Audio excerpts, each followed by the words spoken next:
And then research indicates that the major mental illness, those that seriously impair cognition and affect, are associated with an increased risk of criminality and violence. As described above, Mr. Nino was diagnosed with unspecified bipolar disorder with substance abuse at the age of 15 years old, and he was admitted to Denmark Psychiatric Hospital 3 times. So the risk for major mental illness is therefore indicated. Problems with substance use, so that includes use of illegal drugs as well as misuse of legal substances such as alcohol. Substance use problems may lead to impulsive and irrational decisions to act in a sexually violent manner. It is clear that Mr. Nino is still addicted to drugs. As stated above, he has attended rehabilitation centers twice in the past but relapsed thereafter.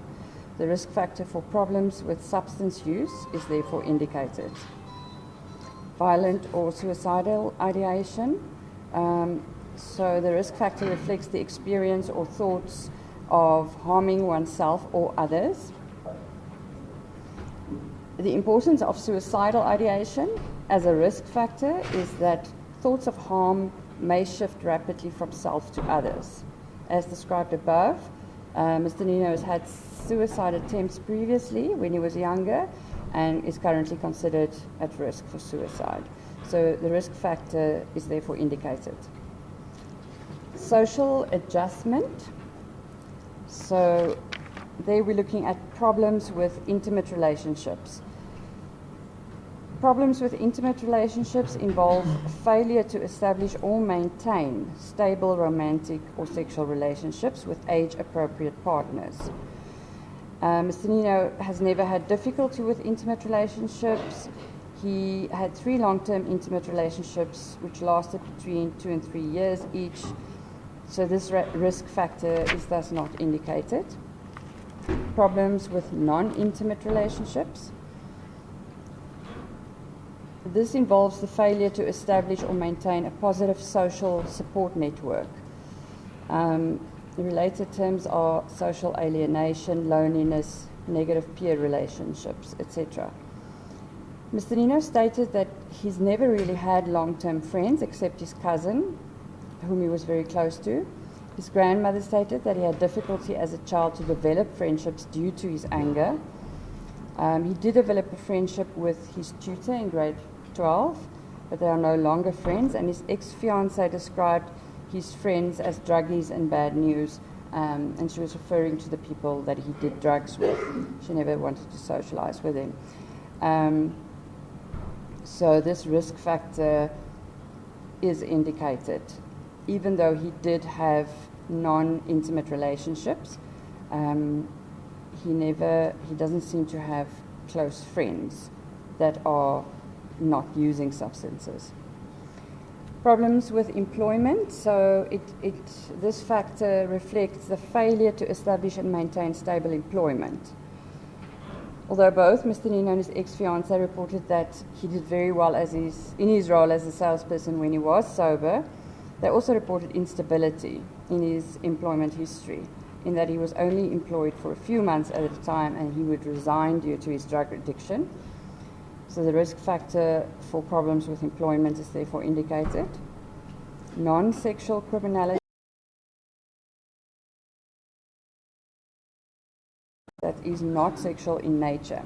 Serious in terms of this assessment means the criminal conduct was persistent, frequent, diverse, and involved severe potential harm to victims. The history of general criminality is a risk factor for violence and sexual violence. As stated above, before committing the current crime, Mr. Nino had no criminal record, and therefore, although he engaged in criminal behavior, such as drug taking and stealing from his grandmother's house to support his drug addiction, as far as could be established, he doesn't have a history of serious criminal conduct. So this risk factor is not indicated. Then the last cluster of factors we look at is manageability. And the first one is problems with planning. This factor reflects pro-social life plans. Related terms are poor self-management, unrealistic goals, inability to delay gratification, and impulsivity. Mr. Nino does not necessarily show problems with planning, but rather with poor self-management and impulsivity, as seen with his drug use and emotional volatility, especially when intoxicated with alcohol, which would then derail any pro-social life plans that he may have had. The risk factor for problems with planning is therefore partly indicated. And the last risk factor is problems with treatment. And this reflects the failure to benefit from rehabilitative services designed to address the deficits that the person's psychosocial adjustment. Examples are treatment rejection, non-compliance, or dropout. As described above, Mr. Nino completed the 8-month rehabilitation program at Healing Wings, as well as the program at Heart and House, as far as I could establish. So whilst he did complete the programs, he did relapse after both programs. He also defaults on his psychiatric medication when he uses drugs. So this risk factor is therefore indicated. Point 7, my lord, accused perspective on crime. Mr. Nino has immense regret for what he's done. He feels extremely guilty and ashamed of himself. He admits that nothing can justify what he did. And I think I don't know if I need to go into detail about that. On the next page, when asked what effect he thinks the offence would have on his victim, he cried, saying, "She's going to hurt a lot. She will go through a lot. She might have problems trusting people again." He said, so all that he can relate to is his own experience. His grandmother also reported that he's extremely remorseful, and he also feels extreme regret and remorse towards his grandmother. Point 8, treatment. Cognitive behavioral therapy has now been generally accepted as the most effective approach to treating sexual offenders. And most importantly, that this therapy targets the dynamic risk factors, which I will summarize just now again, and focus on educating the client about risky situations and potential precursors for sexual offences against children, such as association with antisocial peers or drug abuse. The greatest factor in rehabilitation is, of course, the willingness of the accused to accept full responsibility for the crime and willingness to undergo treatment. Although there's no guarantee that treatment will be successful, the accused in this matter have accepted full responsibility for the crime and said he is willing to undergo treatment.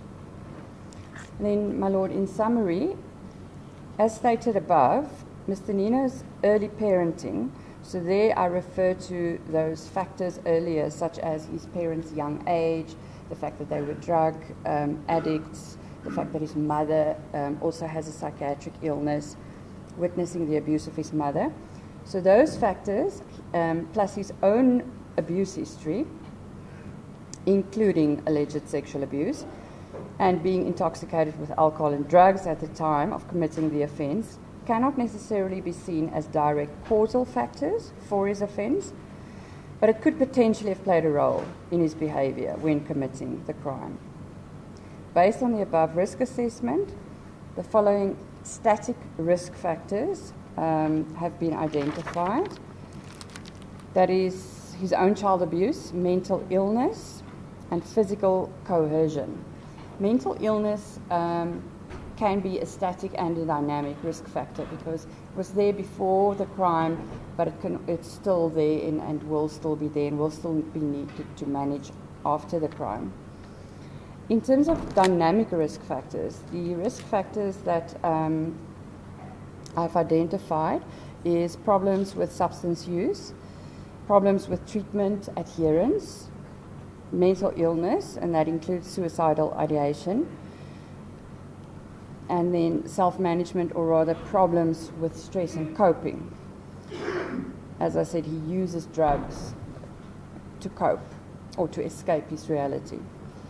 And then there's partly problems with planning, there's more problems with impulsivity. And then there's also problems with non-intimate relationships as well as unstable employment.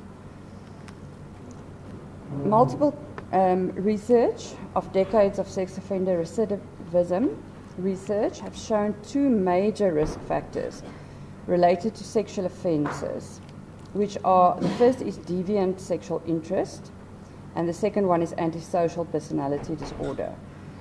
These risk factors are psychologically meaningful because deviant sexual interest, and so there we talk about, for instance, a sexual interest in an inappropriate object or person such as a child, because deviant sexual interest can be viewed as the motivations for committing the sexual offence, whereas having an antisocial personality disorder represents factors that facilitate on acting on those motivations. And as discussed earlier, antisocial personality disorder involves not having a conscience, not being able to empathize or put yourself in somebody else's shoes, repeated interaction or conflict with the law, etc. Mr. Nino's drug addiction is probably the risk factor that is most concerning. It's imperative that he adheres to rehabilitative treatment for alcohol and drugs, and that he adheres to psychological and psychiatric treatment in order to better regulate his emotions. Based on the report writer's interactions with Mr. Nino and clinical observations, he does appear to be sincerely remorseful and having insight into his actions and its consequences. A stabilizing factor in his life is the unwavering support of his grandmother.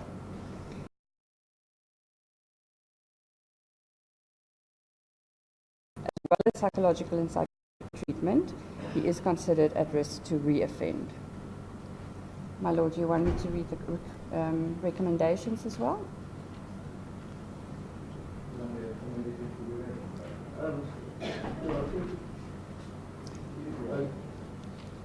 Okay, so the recommendations is that he requires drug rehabilitation treatment. He should see a psychiatrist for management of his psychiatric medication. He should also see a clinical psychologist for individual psychotherapy, as well as attend any group therapy or any programs that can aid in his psychological treatment. Thank you. My Lord, if I could then request that the CV be marked Exhibit H and the report Exhibit I. Oh, well, we're not supposed to use I or J. No. CV would be H and the report Exhibit J. Then they just want to clarify antisocial personality disorder. In layman's terms, what would that be called? So it also is referred to as psychopathy. So it is somebody who, like I said, on the one hand, has constant conflict with the law because they break rules, they have no respect for any laws, so they're often in conflict with the law. They also don't have any respect for others' rights, so they will violate other people's rights. And what makes them able to do that recurringly is the fact that they don't have any empathy with their victim. In short, the psychopath. Yes. But that is not indicated. No. Thank you, Lord. I've got no further questions. Thank you, my Lord.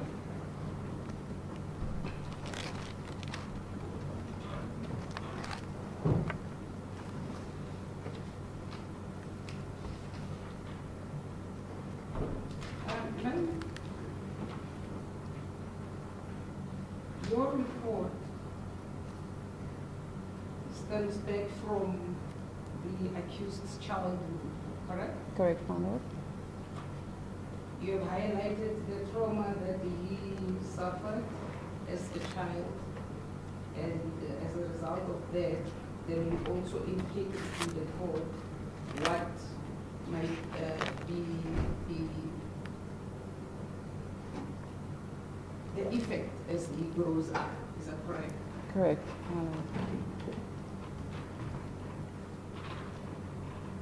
Ma'am, you said at the age of, he started staying with his grandmother at the age of 8 years. Is that correct? That's correct. And by that time, he was already sexually abused. He has already witnessed abuse. That's correct. And he was not yet on drugs and alcohol. Is that correct? That's correct, my lord. Now, he referred to his mother as his idol and a pillar of support. Grandmother is. At that age, do you agree with me that 8 years is still a tender age? And if given a support, love, and taken care of, were there any chances that he would, if he would turn out to be a different person to what he is today? Just rephrase the question, please. Look, he was abused. Yes. Then, from the age of 4 up until, say, before 8 years old. Before he lived with his grandmother, Yes, that's correct. before he lived with his grandmother. And the grandmother took him in, gave him love and support, and was always willing even to take him for rehabilitation to rehabilitation centers. Correct. Now, if he did not engage in drugs and alcohol, is it possible that he would have turned a different person as he is today? I believe so, my lord. And the trauma or the effect of abuse, trauma, and all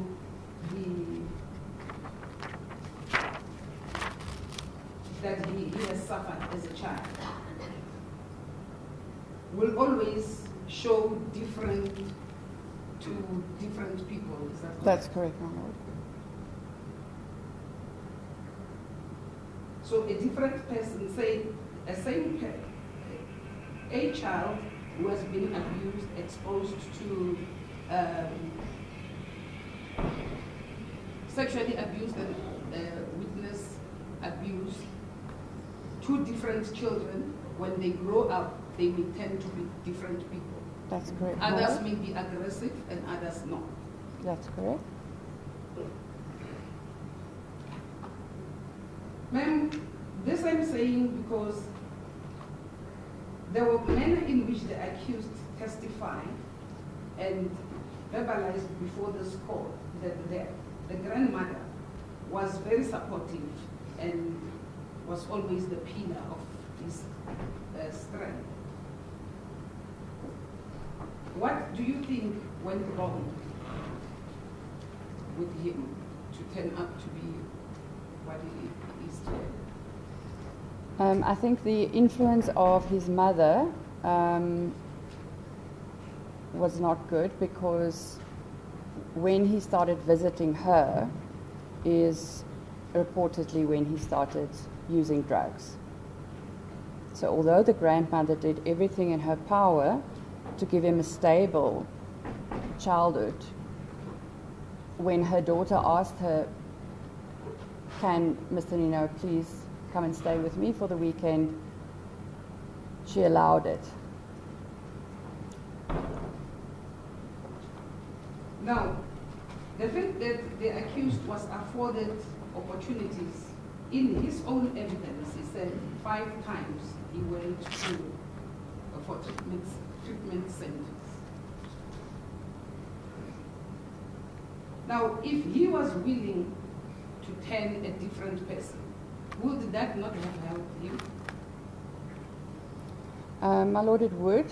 What he said to me was that he went to these rehabilitation centers because, like the first psychiatrist referred him there in her referral letter, and he did it to please his grandmother. As he stated this morning, he was for a long time in denial about his drug addiction. So what he's saying now is that he wasn't always as motivated when he was doing those programs.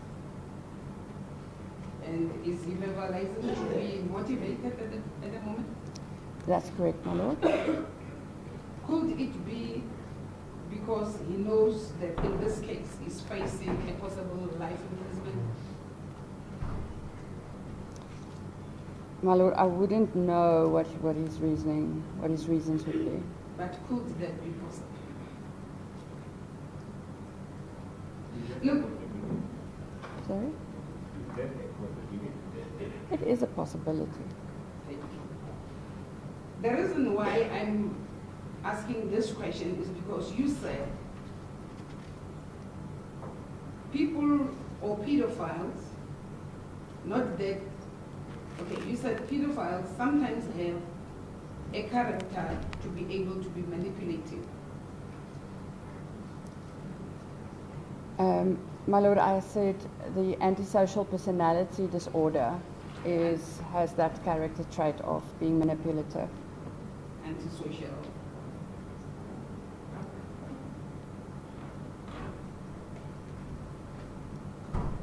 And a person who is manipulative can never be always truthful. Is that correct? Because if you manipulate, you need to get a situation favorable to yourself. That's correct. So will you agree with me that such kind of a person may not always be truthful? That's correct, my Lord. But like I said, I don't think he has that characteristic. So I don't think that antisocial personality disorder is a risk factor in this case. Ma'am, for you, you have assessed the accused and you have drafted up this report. How many times have you visited the accused in prison to see him? 3 times, my Lord. And for how long? I can go to the beginning of my report, page 3, 1.4. Clinical interviews with the accused on, and then I give the date. So the first was 1 hour and 30 minutes. The second time I interviewed him was 2 hours and 30 minutes, and the third time was 2 hours. So basically it was plus or minus 6 hours. That's correct.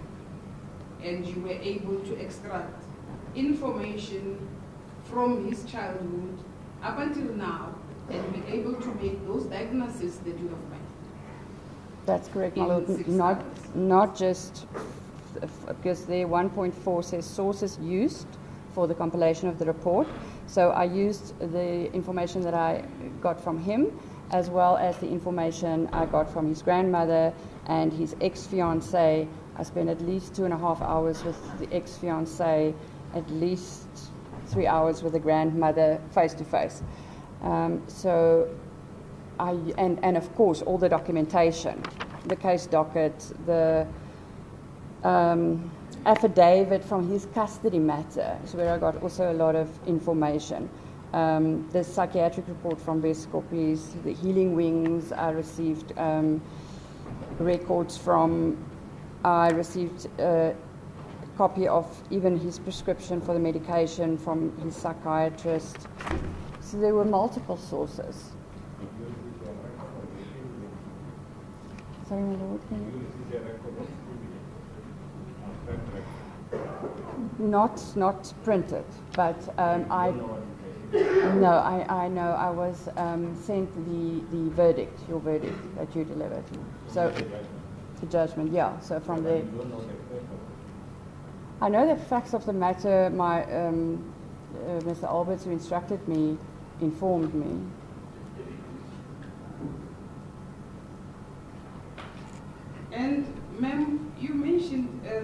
also that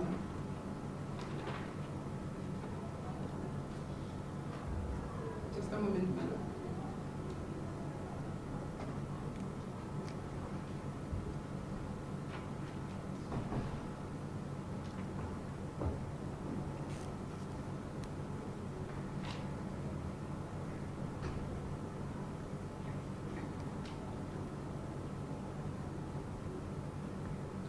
Now, you mentioned that the accused seems to be displaying behavior of difficulties in terms of anger, outburst, and occasional impulsive behavior.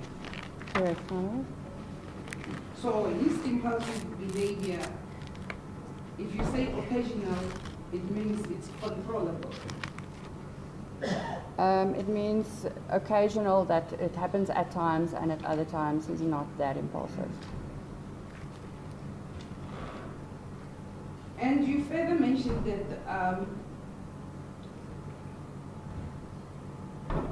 the use of a drug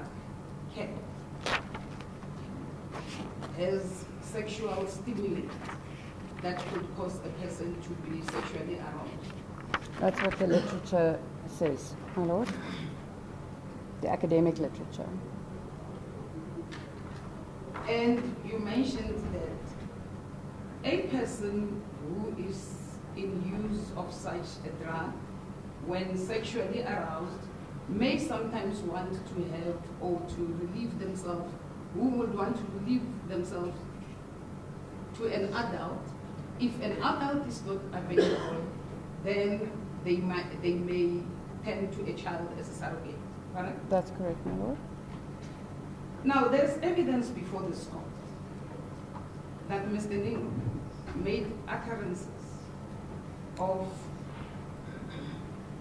willing or wishing to have sexual intercourse with a certain adult woman. And the fact that that woman was not available for him.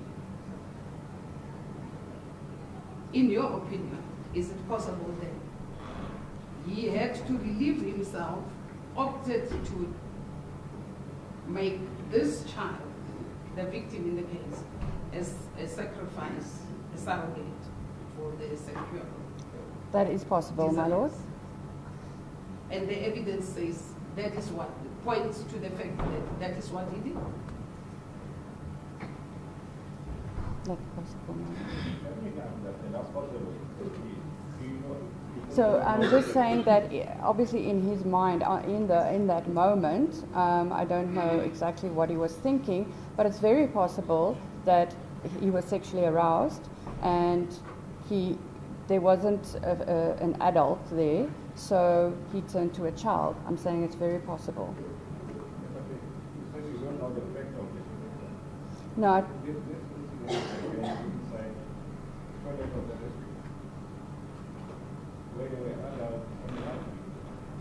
I'm aware of that, my lord. So I'm saying that it is very possible that that this explanation, that we can indeed apply it to what happened in this matter. So I'm saying that he was sexually aroused and there wasn't an adult available, so he turned to a child and raped the child.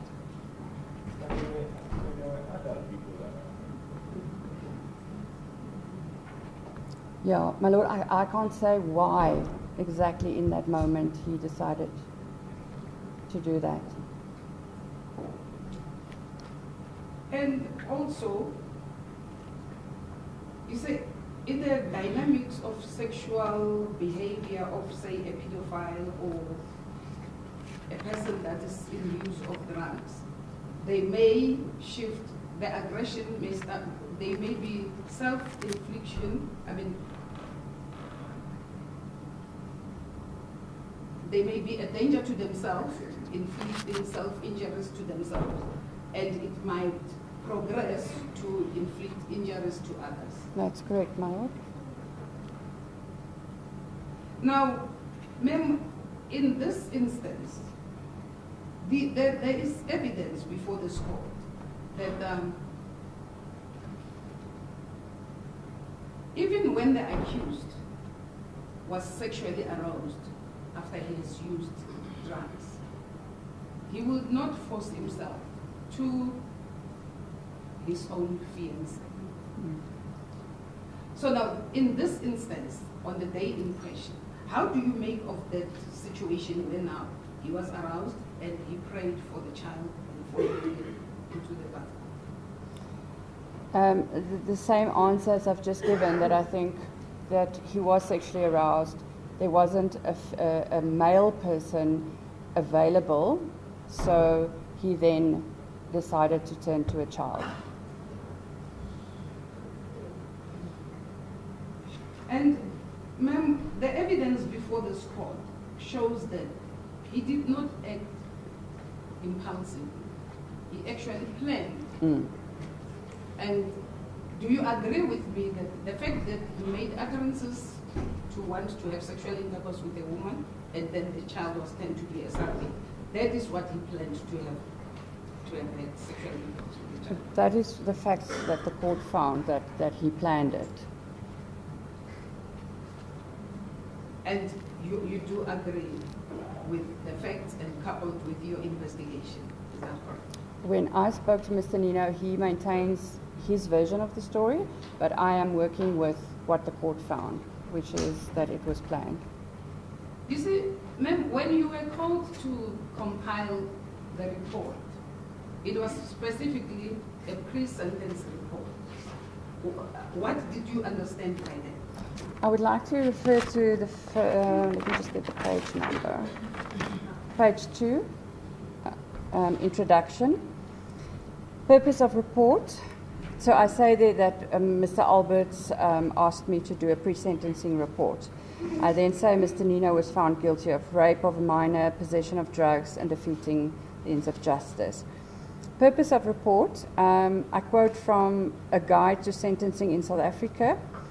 The main purpose of a pre-sentence report is to assist the presiding officer in gaining a better understanding of the offender and the reasons for his crime, be better informed about the character in the broadest sense of the word, and the possible future of the offender.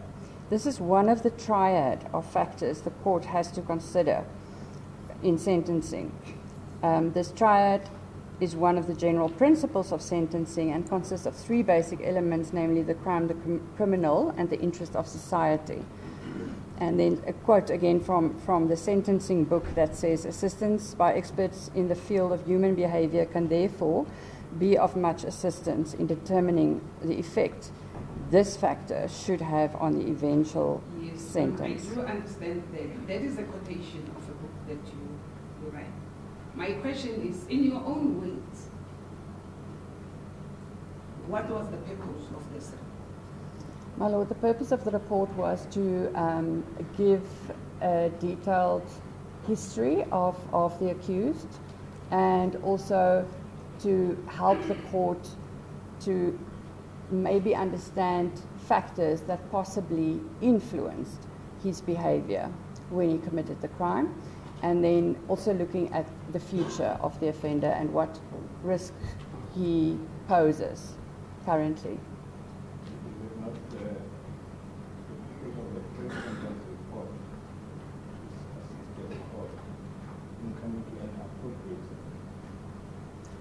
My Lord, I can't hear. Sorry.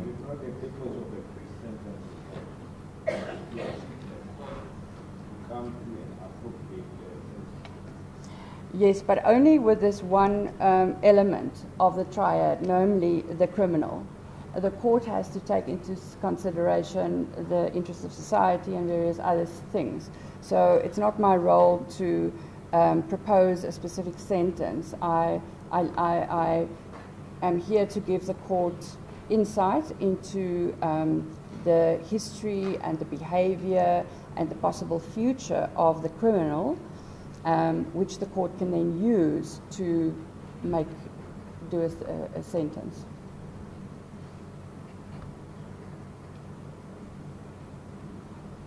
Now, in other words, your report sketch as to what may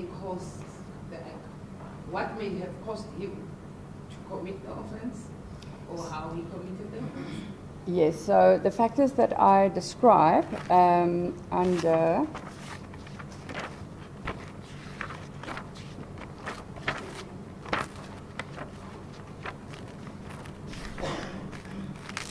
point 3, point 3 and point 4. I would like to just read from our report on page 15. That would be the summary or conclusion of those two parts of the report. These factors, namely parenting factors, I mentioned them earlier, but I can mention them again. He's old. Page 15? 15, right at the bottom, 4.1.8. So these factors, namely parenting factors, his own sexual abuse history, and being intoxicated with alcohol and drugs at the time of committing the offense, cannot necessarily be seen as direct causal factors. So I'm not saying that he committed this crime because he was intoxicated or because he was abused as a child. I'm just saying it's factors in his life that might have played a role in understanding his behavior. So I go on to say, but based on the above academic literature, could potentially have played a role in his behavior, and it could be risk factors for the future. Now, you mentioned that you correctly say that these factors, they are not cause, or they are not the direct causal factors to the offense. That's correct, my lord. Now, the accused in his own testimony, he mentioned that he does not care anymore. Nothing matters anymore. He's full of anger. Mm-hmm. And as you agreed earlier on, that the degree of infliction of injury may always increase from oneself to another. Mm-hmm. Taking into consideration that he was also taken for rehabilitation to rehabilitation centers 5 times. And at one instance, he was expelled before, at 10 months. Mm-hmm. He was expelled because he continued to use the drugs. That's correct, my lord. All those factors taken together, wouldn't you say the accused is a danger to the community? I'd like to refer to my summary on page 27. In fact, page 28. Page 28. 9.9. Unless Mr. Nino adheres to rehabilitative treatment for alcohol and drugs, as well as psychological and psychiatric treatment, he's considered at risk to reoffend. And the fact that he was at the rehabilitation center 5 times already, and at one stage he was expelled. And at all times he was using drugs, and in his own evidence today here, he said he's still using drugs in prison. That's correct, my lord.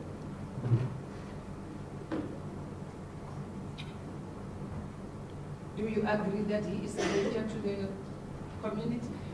I believe he's a danger if he does not adhere to his psychiatric treatment and drug rehabilitation. I think once those factors are managed, the risk would become lower. But will they be manageable if the offender, in the form of the accused, is unwilling to cooperate or to accept that he's got a problem? And so if he's still denying that he has a problem and doesn't want to accept treatment, or the persistent use of drugs? Yeah, so if he is not willing to undergo treatment, then it wouldn't be possible to rehabilitate him. I'm not sure if I'm answering your question. Look, he's been to a rehabilitation center 5 times already, and he has seen different kind of professionals Yes. who can try and assist him. Yeah. And always, even in the rehabilitation centers, he would continue to take drugs. Yes. Would that not make him a risk to the community? I believe that if he does not adhere to the treatment for Ma'am, his... he has already Yeah, so if we been look at... taken, Yeah. and he did not adhere to the processes. Will you still say he is safe to be out there in the community, or I don't think it's my place to make that decision.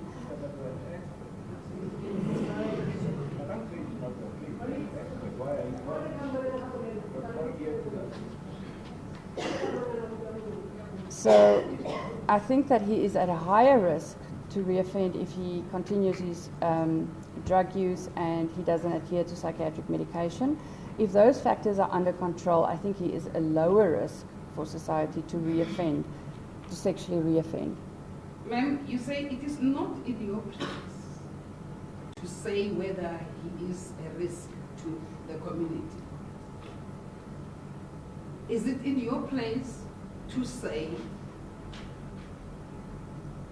he may not re-offend or he may not reuse the drugs if given a chance? Taking into consideration the chances that he was afforded going to the rehabilitation centers. So we've got the history that he has relapsed every time, and that's why I've indicated it as a risk factor, treatment adherence. Going forward, and as I said earlier, we can only go on what the accused tell us, and he told me that all the previous times he wasn't really motivated. He says he's motivated now. Whether he's going to adhere to treatment, we don't know. We have the history of him completing programs, though. He hasn't dropped out, but he has relapsed every time. So in terms of the history, I mean, I think, you know, in general, drug addiction is a lifelong thing that is difficult to be rehabilitated from. But that's going to depend on himself. Ma'am, even after he has verbalized that he intends to change, he is in prison. Today, he mentioned that he has taken drugs in prison, right in prison, more than 2 times. Told me as well. Would you say he's a person who's maybe who can possibly rehabilitate? I think Despite him verbalizing that he is ready to change, yet he takes drugs still. I think it is possible for him to rehabilitate, but I agree with you, those factors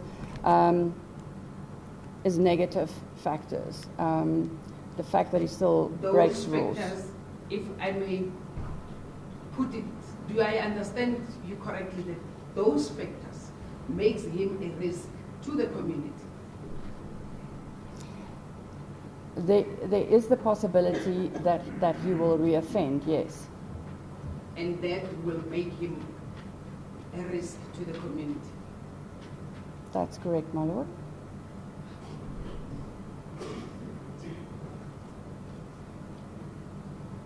Ma'am, you are in a private practice, correct?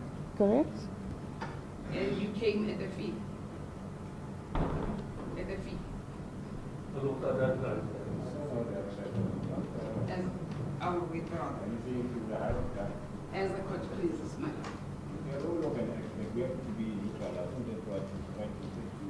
Yeah. I know, yeah. As the court pleases.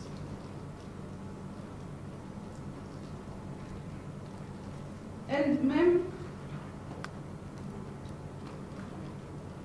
the evidence before this court clearly indicate that the accused planned on that day, he preyed on the child, attacked her, and raped. Correct, my lord? And I further put it to you, finally, that there is no way that the accused can rehabilitate, taking into consideration that he's been given a chance, he's been to rehabilitation centers before, and he did not consider penning a new leaf. My lord, I can't agree with the words, there's no way, because we can't say that. There is a possibility that he will be rehabilitated. Yeah, but based on the fact that he has been to the child yes, in the past, and then they didn't work. yes, and as What I are the chances? yeah, so I suppose the chances, it'll be hard to put like a percentage to that, because what he's also saying But to if us, you have been somehow, what can you say? what he's also saying to us is that previously he wasn't motivated, now he is motivated. So there is a chance that he will adhere to his treatment, but we've seen a history of non-adherence. So What is it? What if he kill himself if he get lifetime sentence? sorry, the question is? He says he's going to kill Yes. himself if he gets, what is the motivation? He said that the motivation is just self-hate and for having committed this offence.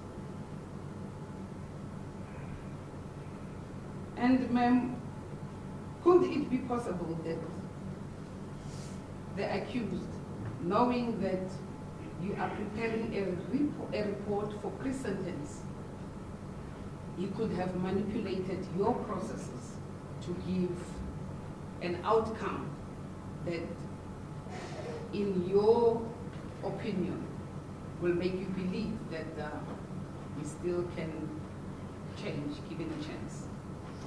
My lord, I'm not here for the accused. I'm not here for any party. I think I've done enough of these kinds of assessments, worked with enough offenders to not be manipulated, and therefore I based my opinion on my interaction with him, but as well as other multiple sources, interviews, documentation, etc. So I believe my opinion is neutral. Ma'am, maybe you did not understand my question correctly. I'm saying, given the fact that you have mentioned that people who are on drugs, they have a character that they are able to manipulate situations to get them favorable on their side. Then the question is it possible or is it not possible that, knowing that this is a pre-sentence report, he could have manipulated your processes in order for you at the end to make an opinion, formulated an opinion that he is... My lord, I said that being manipulative is a character trait of antisocial personality disorder. And I don't think that risk is not indicated in this matter.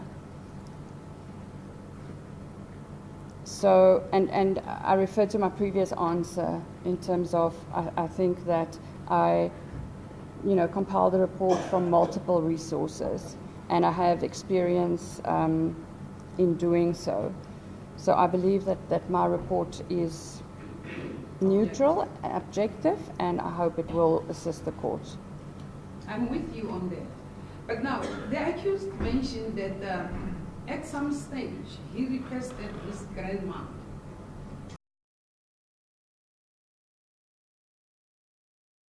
from people. How would you classify that character? I think that is part of his depressive symptoms of hating himself and the rest of the world, and not wanting, because like I said, his main coping mechanism is the use of drugs when in stressful situations. So he's learned that as a child to always turn to drugs, which is also a way of escaping. So I would say that saying that he wanted to go away would be avoiding his own problems by going to the psychiatric, just as he avoids his problems by drug use. Antisocial disorder would it not fit in that kind of? No, my lord.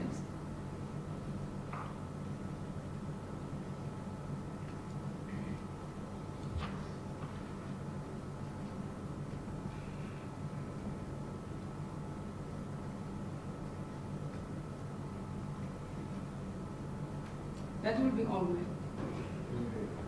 Thank you, Arnold. I think a few aspects. You were asked about the fact that the accused from the age of 8 years old was living in a caring surroundings with his grandmother. That's right. Would everything else, that mean that everything else that happened before with him would just be disregarded and erased? I think that if his grandmother wasn't there to take care of him and he didn't have that stable relationship, that he probably wouldn't have completed school, did well at school, etc. She's like a protecting, stabilizing factor in his life. So, am I answering your question? So, would that mean that everything that happens before that doesn't? Oh, no, of course not. The first 7 years of your life is quite important in terms of growth and development as a child. Understand it correctly, the mother, although the grandmother was now in control, the mother kept on having some interaction with him. That's correct, my lord. So find involved in this. Yes. I just want to make, you could paragraph of page 18 of your report, the garosexual behavior scale. I think it's just, there were questions regarding the possibility of you being played. Put it that way. Could you just explain to us what the scale is and whether there are any, the test? My lord, that is We haven't. My lord, that aspect was specific. Maybe I should ask this because this is something that was not mentioned. My lord, the question in cross-examination was whether the accused could manipulate.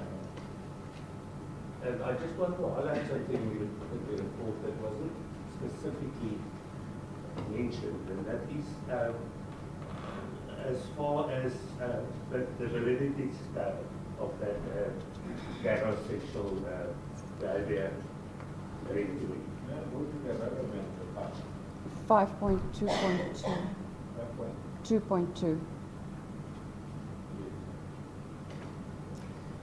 So the response validity pertain to instances where the examinee's responses is not necessarily correct, and that could be just because their focus was elsewhere and they didn't, or he may have been trying to project a false image to the examiner.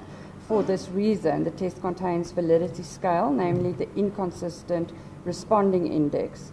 There are 16 pairs of items that are usually given similar ratings, and when 8 or more of these pairs are inconsistent, then you cannot interpret the score of the test. You cannot assume that the protocol is valid.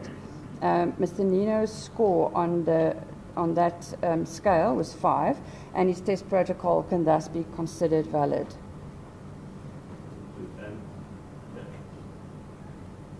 Is it possible for you to say whether he was going to rehabilitate the real thing? Is it possible for you to say? He may reoffend, especially if he doesn't adhere to drug rehabilitation and psychiatric treatment. Then he's at a higher risk. Maybe I should ask the question this way. What can you do in helping the court to decide whether there is a risk? the offence. What have you done in this report? So there is the chance that the offender will re-offend. Your expertise that was employed in compiling the report.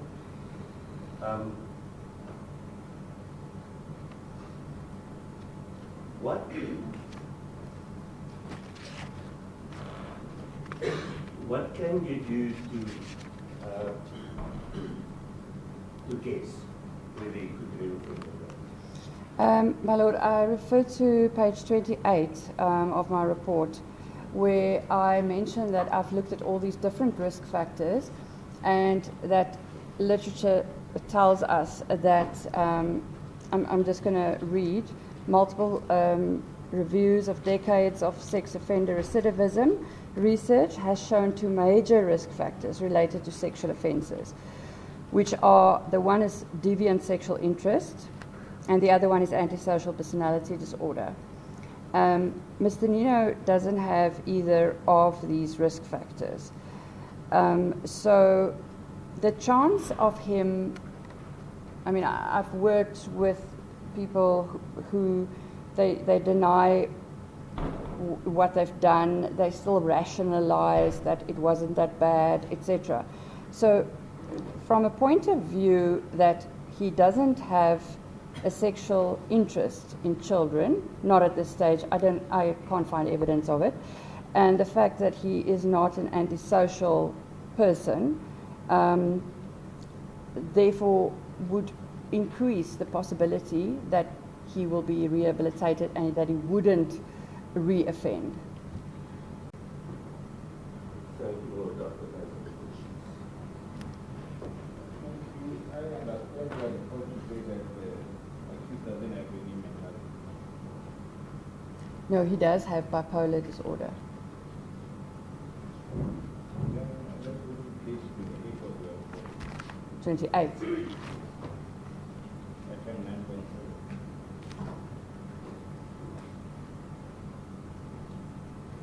You're saying that the accused is sincerely.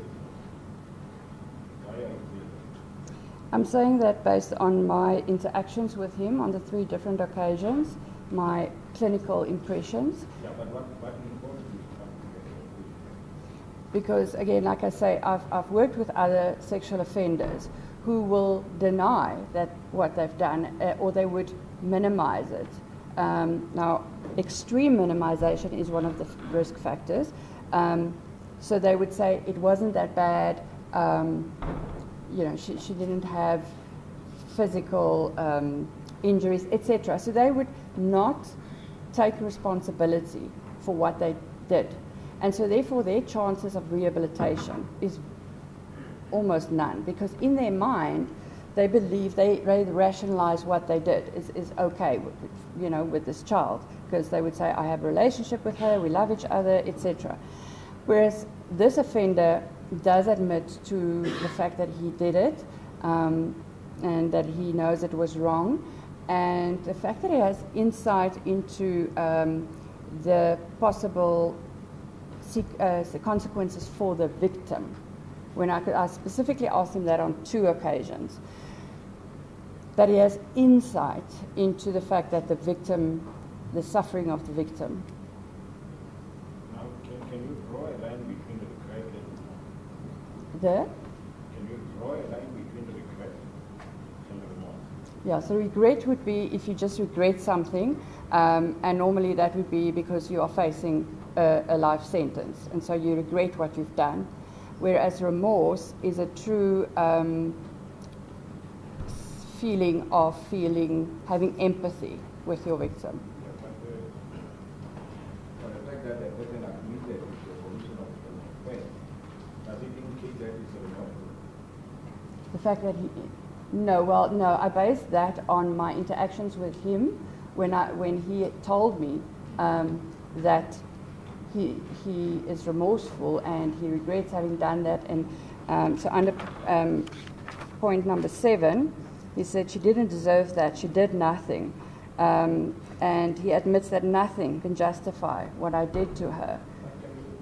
Can I correct that to be remorseful when he puts blame on other aspects? For example, when he came and testified, he said it was including him. Because of drugs and alcohol. Yeah, so I don't share that view. I don't think it. But you still see that the person is remorseful. Yes, according to my interactions with him, I think he is remorseful. Based on the evidence, on his statement in his court. I'm not talking about the interview. I'm summarizing his statement because you are not there. He said, no, if he was true, he couldn't have done that because of drugs and alcohol. So I'm asking, is it an indication of a remorseful person? I think that he maybe doesn't understand the. No, I'm asking you. I'm not asking that. I still maintain that he is remorseful, sincerely remorseful. Any question about it? Nothing more. Nothing to do. Thank you very much for your time.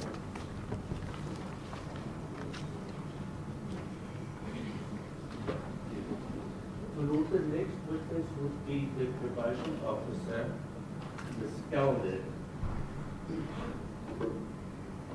My Lord, again, I've got a copy of the report. Valeria correct indicated that she would have questions to the witness, so I was careful to just give the report to the court before testifying. I expected I might have miscalculated, but it's not disregarding the court.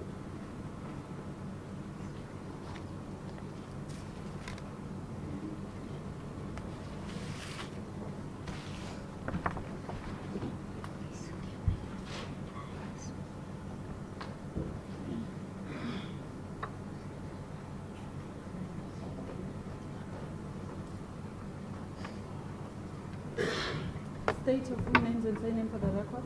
Theater Kelder. Do you have any objection? Sorry. Theater Kelder. Do you have any objection to taking the prescribed oath? No. Do you swear that the evidence about to give will be the truth, nothing but the truth? If so, raise up your right hand and say so help me God. So help me God. Yes. Understand it. Thank you. You are social work employed with the Gauteng Province Department of Social Development. That's correct, my Lord. And can you just make some qualifications on that? I have a degree in social work. I've obtained it from the University of Pretoria When was that? last year. Can you please read out your word? Excuse me, sorry. Last year, my Lord. Okay. You were requested to file a report, pre-sentence report for the accused in this matter. Is that correct? That's correct, my Lord. Would you mind taking us through the report? It's not necessary to read it verbatim, but just take us through your report.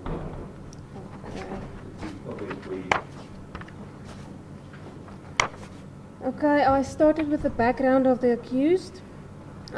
Excuse me. I started with the accused version of the offence. He stated that he was on a 3-day drug binge, and as he was continuing with his drug use, he became increasingly deliberate and willful.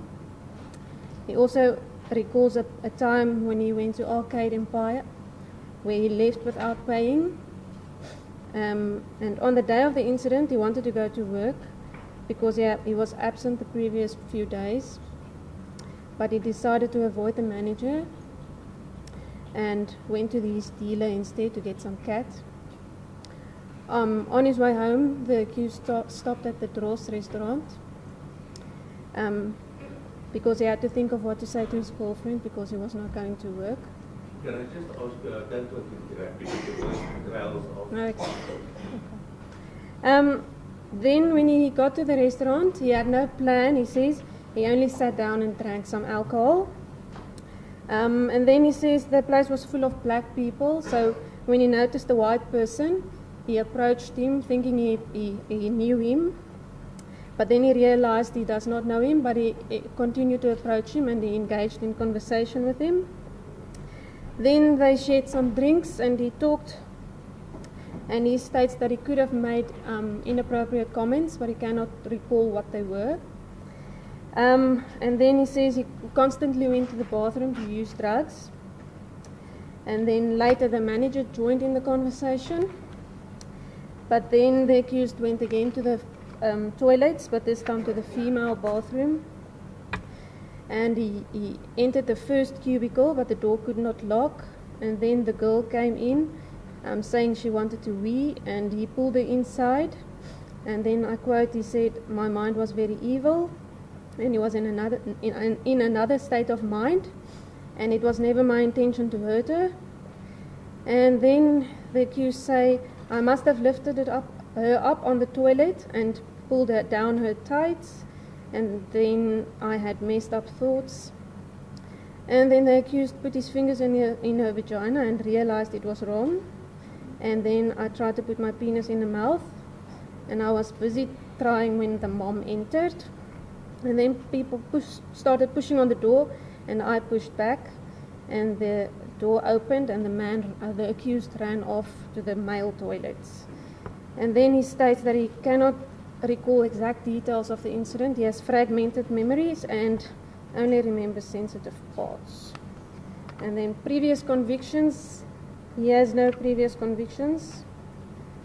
Then I just did a genogram of his family background. Family background I obtained from the accused and also from his grandmother. The accused is 21 years old and the only child of his parents. His mother was 15 years when she gave birth to him. He never knew his biological father. The accused's mother was also addicted to drugs. After birth, the accused and his mother stayed with his maternal grandparents. Then the mother of the accused began a relationship with a man, and they moved in together when the accused was approximately 18 months old. Per the maternal grandmother, the relationship between his mother and the boyfriend was physically abusive, and the relationship ended, and they moved back to his maternal grandparents. And then later the mother entered into another relationship, a man described as a drug dealer and addict by the grandmother. The accused and his mother moved out of his grandparents' house yet again and into the house with the other boyfriend. And then his maternal grandmother states that there were many instances of physical abuse and drug use. And so the maternal grandmother wanted to protect him as far as possible.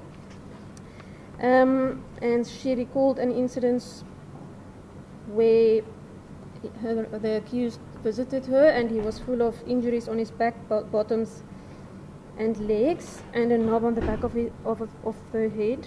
And the accused then said he was thrown against the basin in the bathroom. And the accused also recalls incidents of abuse and when he was locked inside closets. And then the grandmother describes the accused at that time as a wild child, undisciplined and very much beaten. And on one occasion when the accused was 4 years old, the grandmother asked the accused how his parents were feeling, and he said Mommy was cross and Daddy was happy. And Daddy was happy because he used baby powder in the nose. Then he demonstrated the use of baby powder, and that's when his maternal grandmother realized that they were using drugs in front of the accused. And the accused was allegedly sexually abused by a family friend when he was 4, and also another time when he was 8 years old. The accused denied any wrongdoing at that time and never made a disclosure, and no charges were made against the perpetrator. Only later did the accused disclose when he was a teenager.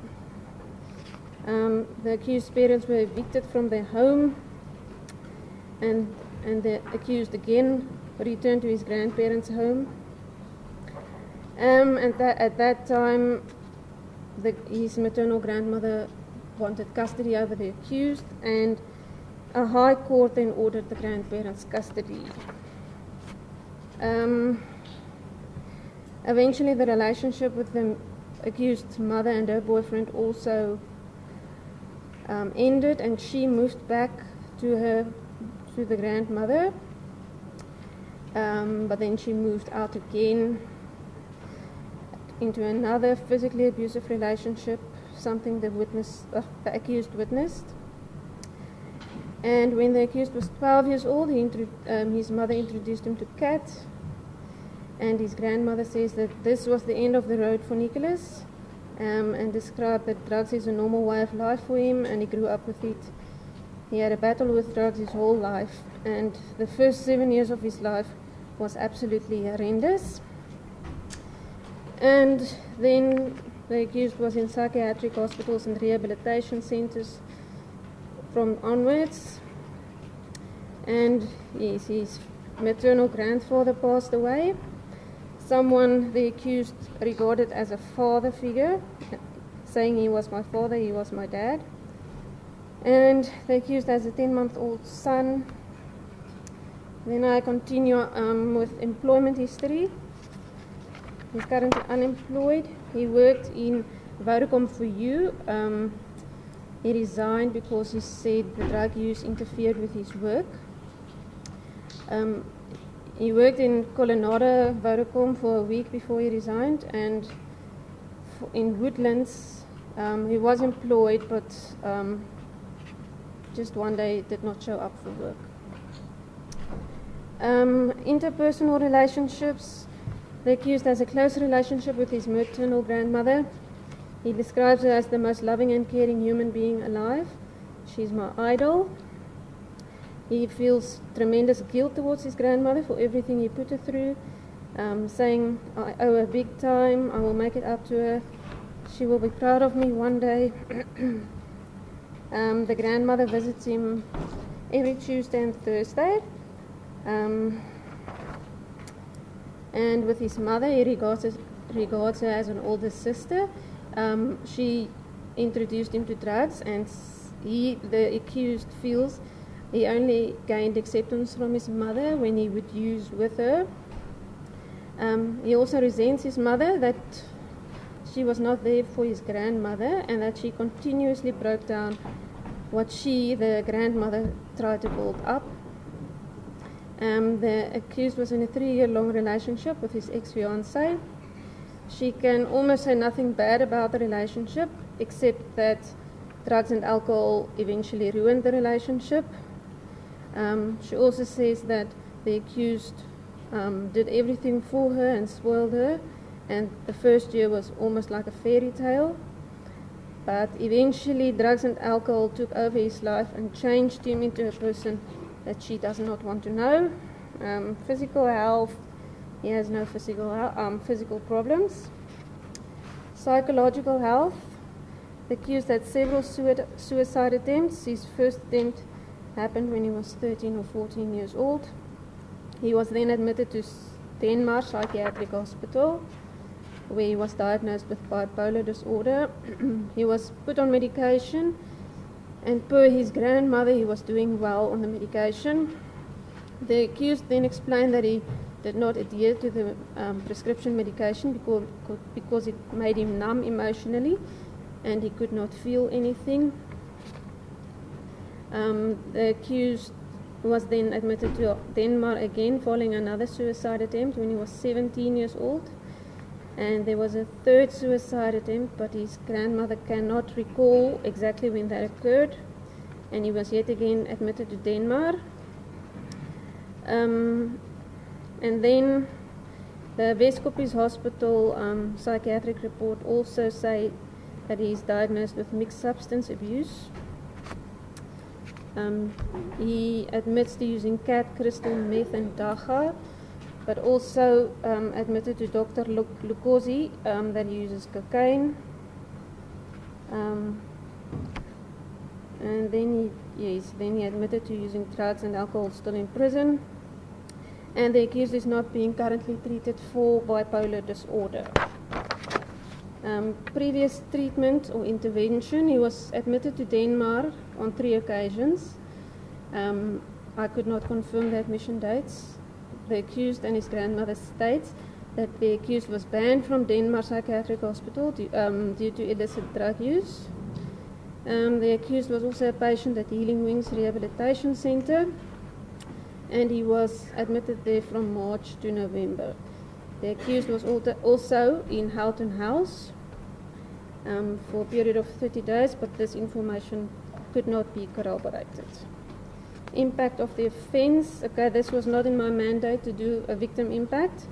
However, there are extensive research saying the long-term impact of abuse includes affective disorders, suicide, post-traumatic stress disorder, depression, attention deficit disorder, conduct disorder, intergenerational effects, increased re-victimization, affective instability, abuse of self, and substance abuse. And women with a history of child sexual abuse have a high rate of alcohol dependence and an overall increase in addiction to tobacco and illicit substances. Okay, my evaluation. I looked at the attachment theory. Security and attachment stems from early experiences with affectionate parents that promote attachment behavior of being responsive, available, and comforting when a threat of stressor presents itself. And a body of evidence suggests that maternal substance misuse is associated with maternal psychopathology, which may impair a mother's competence in providing proper care and discipline to a child. And then there's a concern attachment for the accused. The accused's mother drug use while the accused was in the care could have impaired her competence to provide adequate care and discipline to the accused. Hindering the formation of a secure attachment.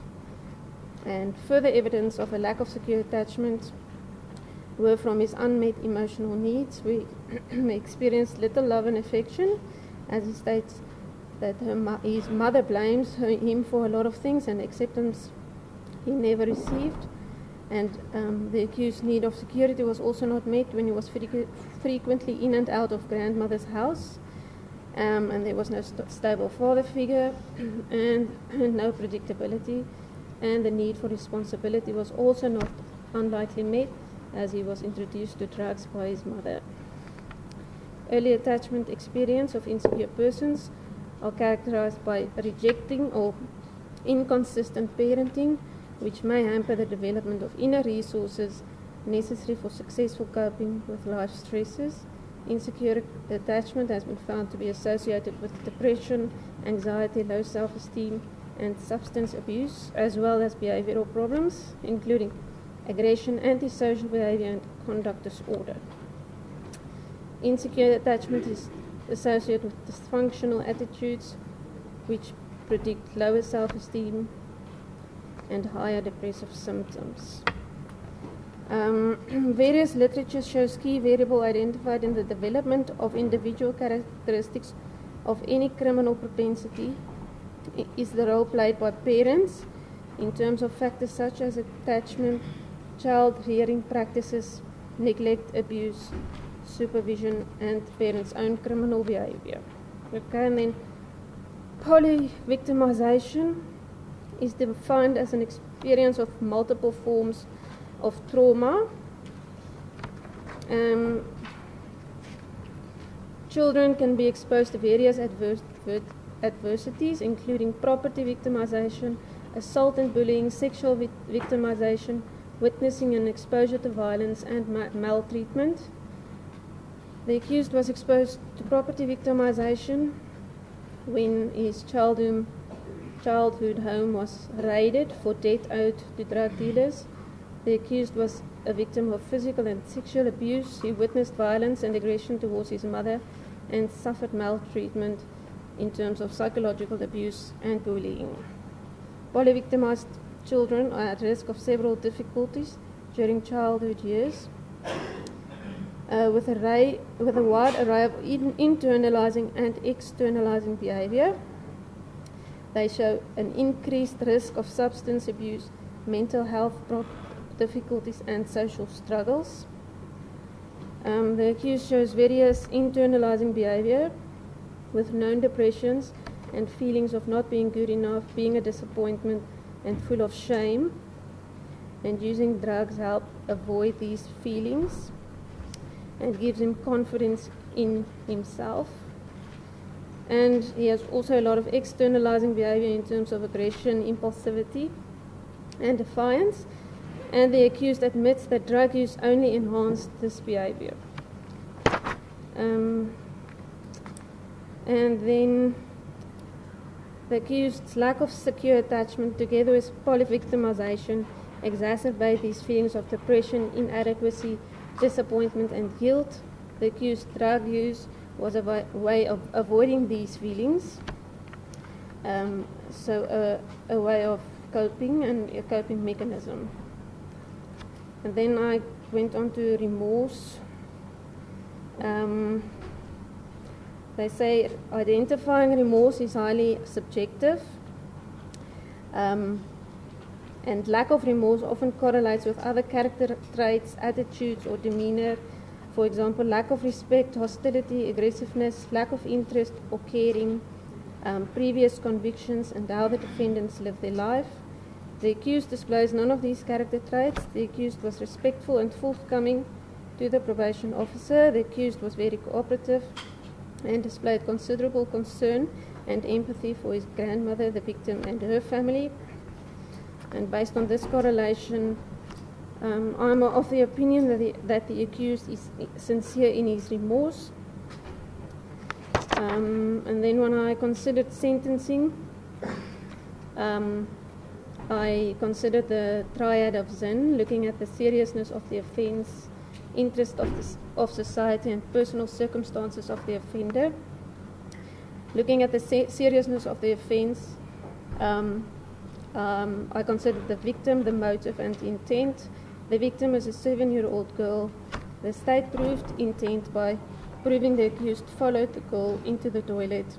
The accused also tried to get rid of evidence by trying to flush the victim's panties down the toilet.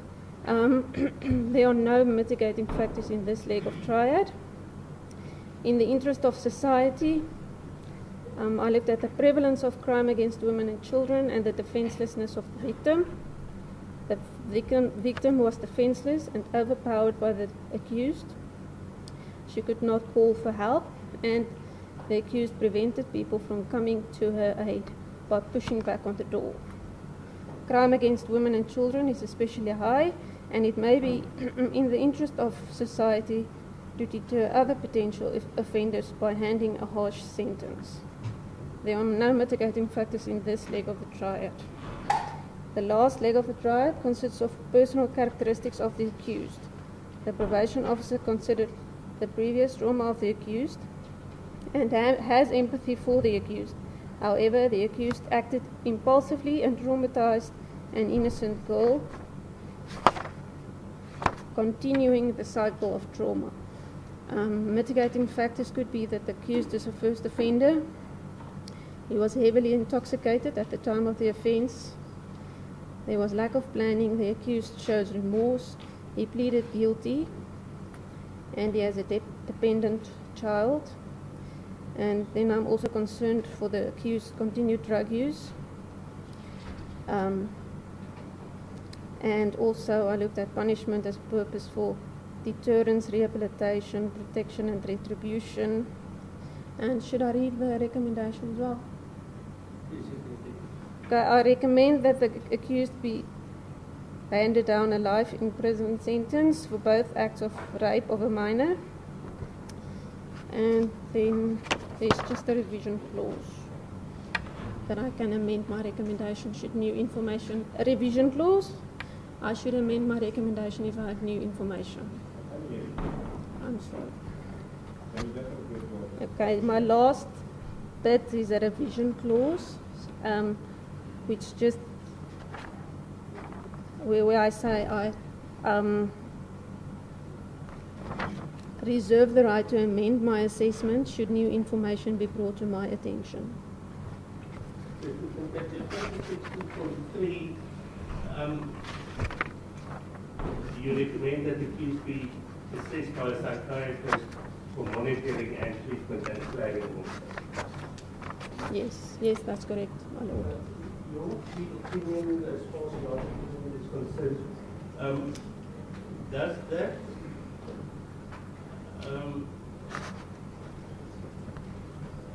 relate to what's in paragraph 15.18 regarding the use of the menace media attention and spark of public outcry if the reaction is more justified? No, my lord. And then also you say, in the wake of recent genders, and that is 15.19, gender-based violent protesting need for a harsh sentence by the EU justified of the act in general deterrence to prevent future crimes of this nature. No, my lord. No, my lord. And what do you base that?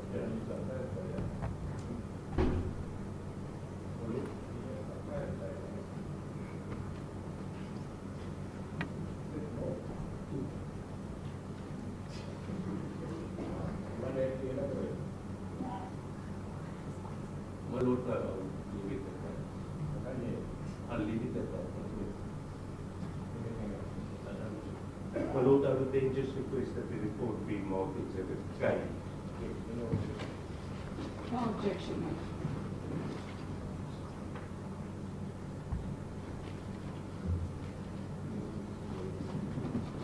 As the court pleases, my lord, just 2 questions. Ma'am, I do agree with your recommendations. Thank you. The only aspect that I wanted to take up with you Yes. is on page 3.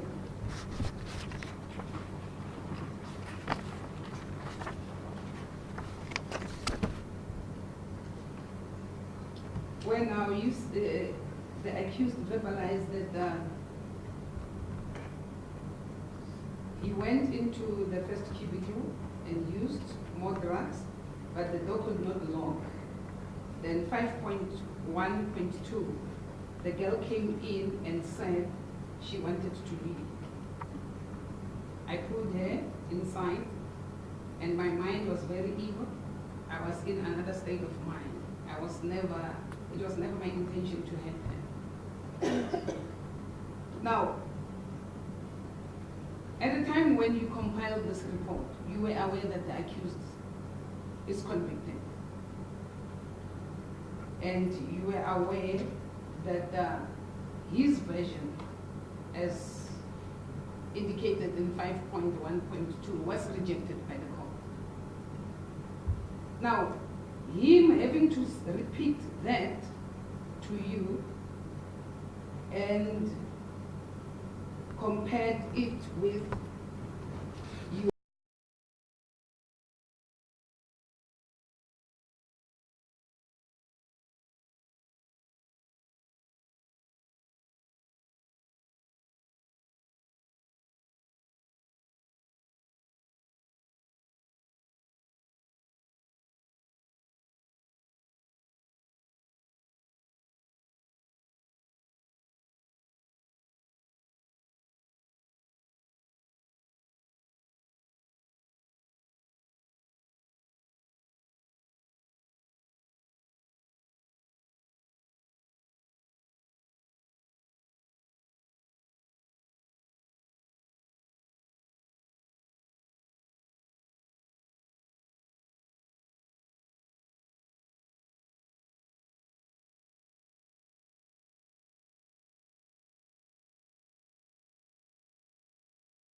exact moment I acted in castle and took my fingers and forced it into the complainant.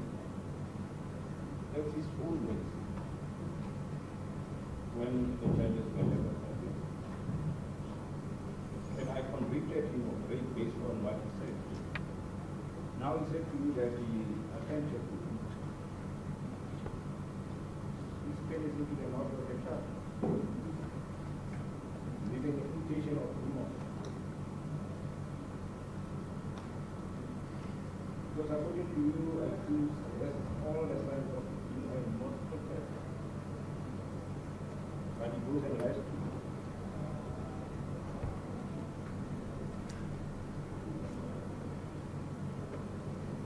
You have an answer? I don't have an answer.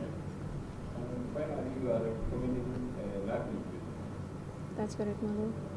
Why should you commit Latin imprisonment if, according to you, the accused should sincerely? I think the aggravating factors are more, on a weighing scale, they are more than the mitigating factors. I don't think remorse is good enough to deviate from the minimum sentence. What are you saying? You say I'm not deviating. No, I'm saying you should not deviate. But what have you just said? You said the remorse I highlighted the is for me to deviate. I highlighted the mitigating factors for consideration, but I don't think at the end of the day it's compelling enough to deviate. Any questions? Nothing, my lord. Nothing, thank you, my lord. Thank you. Thank you. Thank you.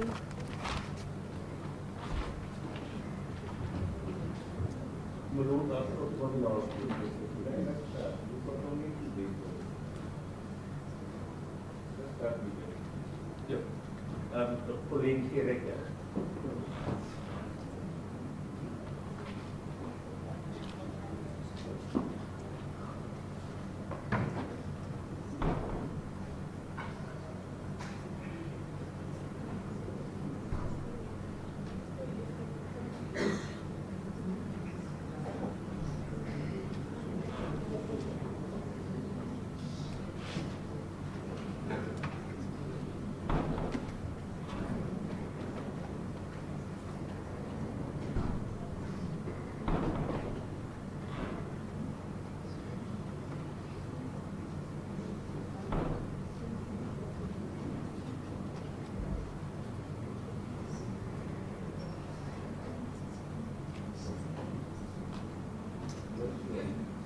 My lord, the witness had to wait outside. She's not an expert witness. The investigating officer has gone to call her.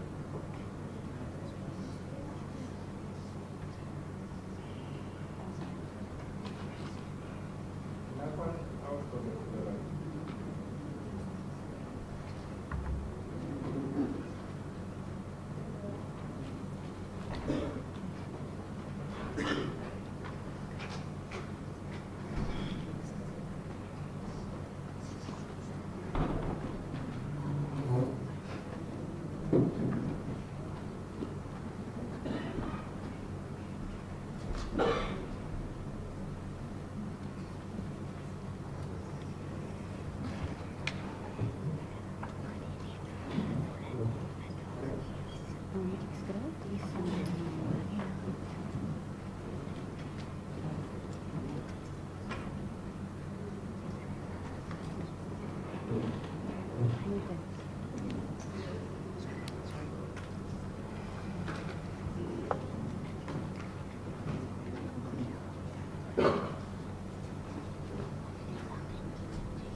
Please state your full names and say name for the record.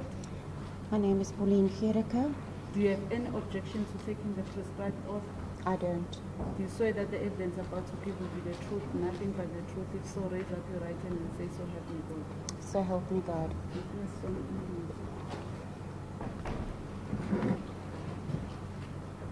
Thank you. my lord, may the witness sit down while this. I'm actually okay. I prefer to stand. Thank you. You are the grandmother, maternal grandmother of the accused. Correct. But you've had sight of the two reports by the psychologist, Ms. Canis, and by the probation officer, Ms. Kelvin. That's As correct. far as the factual background and information regarding the family history is concerned, can you confirm that is correct? I do confirm it's correct, yes. So you've lived with Nicholas, he's lived with you mostly since he was 8 years old. That's correct. You were aware of his drug abuse. I was. Can you give us an indication between Nicholas on drugs and were they accused on drugs or they accused sober? Is that to give us an indication? The accused on drugs and the accused sober. When Nicholas is on drugs, he's a completely different person. He's not. I beg your pardon. Can you hear me now? All right. When Nicholas is on drugs, he is not the child that I raised. He is not the boy that I raised him to be. When Nicholas is on drugs, he becomes delusional, he becomes aggressive, he sometimes becomes quite manic. He doesn't reason properly. He's not himself. He looks different, he speaks differently, he behaves differently. The Nicholas that is sober is a good boy.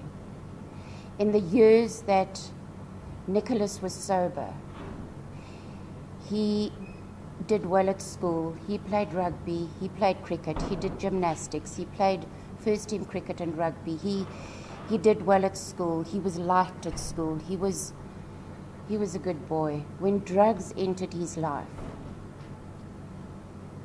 that is when Nicholas lost the plot. And that was his downfall in life. Okay. Do you know, were you aware when he became involved with drugs? I am, yes. Can you tell us what happened? Nicholas was about 12 or 13 years old, and if I can just give you a little bit of background, but you've probably heard it all. His mom was also an addict, and at a point in time, she convinced me that she was sober and that she was doing well in life. They lived in Krugersdorp at that point, so I couldn't really verify it. But Nicholas wanted to go and visit with her. And she fetched Nicholas and his friend. He wasn't allowed to mix with this particular person at that point. And she fetched Nicholas and then she fetched the friend. And apparently they were drinking the whole night. And then the following morning, when she had to bring them home, they were too drunk, and they'd been drinking throughout the night. And that was when she gave the two boys cat to sober them up, or to put them in a state that I wouldn't notice that they were high, drunk. How do you know that? This was confirmed to me by both Nicholas and his friend, and when Nicholas came home, I could see immediately that he wasn't just drunk, he was out of his mind. He was manic. He was completely not Nicholas. And how did it go with the accused after that? I beg your pardon? How was his behavior after that? You mean after After that incident when he used cash? after that incident? Nicholas just seemed to fall into, he just couldn't get off drugs. It just didn't, he would try and then he would fail, and he would try and he would fail, and it just didn't work. Was there even a significant period where he was drug-free? There was. Nicholas went to, we eventually sent him to an institution in Nelspruit called Healing Wings, and he completed an 8-month program there. And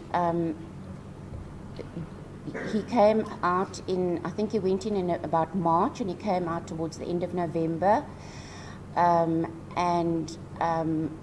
When he came home, he was drug-free until about the September of that year. What I did was, instead of sending him back to school, I had him homeschooled, and I got a tutor for him. And during that year, he was drug-free up until about the September. He was drug-free, and he was then my Nicholas. He was my boy. And what happened to change that? What happened to change that?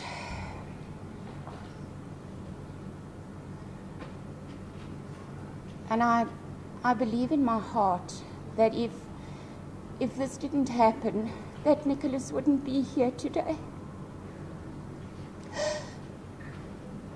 His mum and her partner and their son had moved to Cape Town, and we were in church one evening, and we got a call from her to say that they were on the streets. They were going into a shelter for adults, but they wouldn't allow my little grandson, I think he was about 4 or 5 at the time, they wouldn't allow him to go into this shelter. It was for adults only. And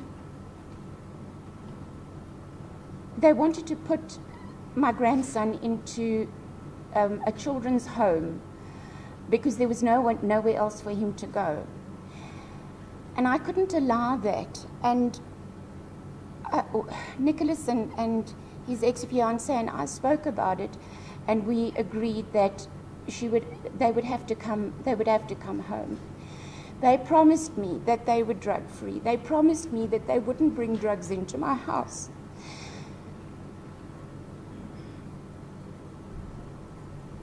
That was about end of August, early of September. Nicholas, it was just before he was going to write his matric exams. And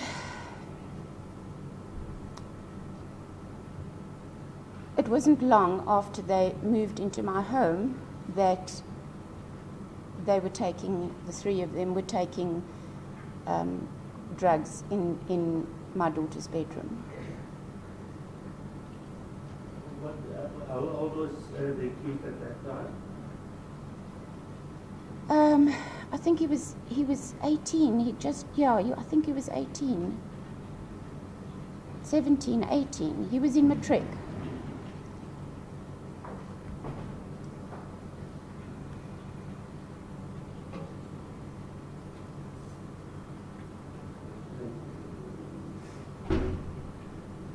Would you say that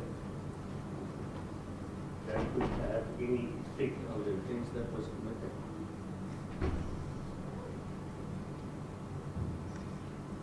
Nicholas is not a paedophile.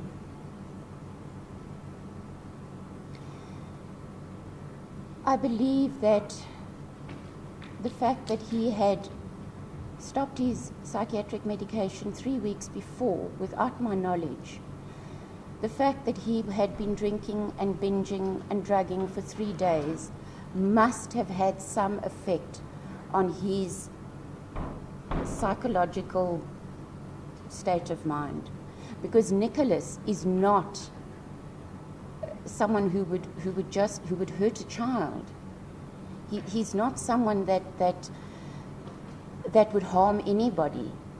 Even when he was high on drugs and he became aggressive, he would harm himself, but he'd never harm anybody else. Never a child. Never.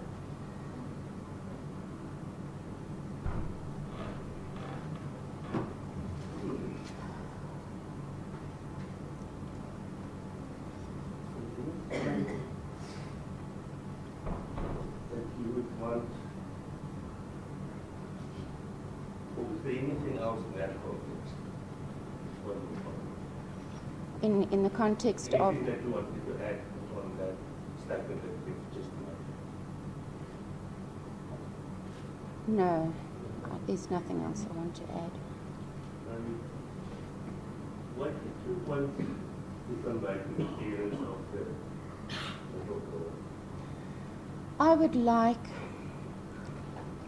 so much the opportunity to talk to those parents and to tell them how sorry I am for what happened to their little girl, and that it was my child that did it to them. And I would like to say to the little girl, I am so sorry. And I know that my son is so sorry. I know that he is sorry. It doesn't matter what other people believe. It doesn't matter. I know that my son is heartbroken for that child. Thank you. No, I'm fine. I know that he is. I know Nicholas is a protective person. He's protected me my whole life. He was always the one that came up for the underdog in class. He was always the one that stood up for the person that was in trouble. He was always the one at school that took the blame even when he wasn't to blame. Nicholas wouldn't harm a child in his sober state of mind. I give you my word on that. Is there anything else that you would want to know?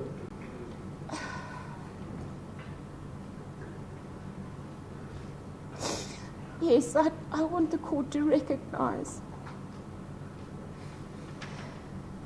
that Nicholas is not just the Dros rapist.